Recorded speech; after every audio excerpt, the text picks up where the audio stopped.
Meron akong nakitang produkto sa TikTok na nag-interesado ko gawa nga na ito ay para siyang mini fire extinguisher.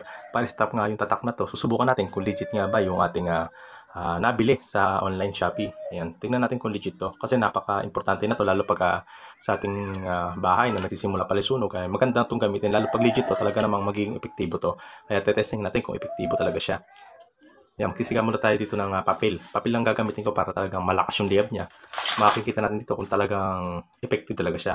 Kasi ganito ginawa ito sa napanood ko. Tignan natin kung effective talaga siya. Pagka papel, alam naman natin pagka ito yung papel, light material, at talagang malakas ang magliyab. Ayan, no, papasin, napakalakas na ng kanyang liyab. Ayan, tignan natin kung talagang effective siya. Ayan, ganyan din ginawa. Tignan natin kung mamamatay siya sa mga ilang pindot lang. Ayan. At talaga naman napansin ko nga dito, na-amaze talaga ako na talagang namatay yung ating apoy na napakalakas. Ayan, kung mapasin nyo, wala nang apoy. Papel yun, pero dapat ang papel, light material, dapat talaga masiklab yan. Hindi basta-basta namamatay yan ng kahit na tubig. Medyo matagal pa nga siya mamatay sa tubig. Pero dito, ilang pisik lang, namatay talaga siya. Ayan, kung papasin nyo, talaga namatay siya. Tsaka ang inaman na to, hindi siya powder. Mapansin ko nga rito na ito'y para lang siyang foam o bula. Yan, no? Bula lang siya, para siyang bula ng sabon.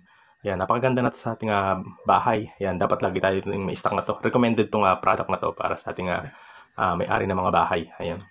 Napakamura lang naman na to guys, kaya napakaganda. Ayan, thanks for watching.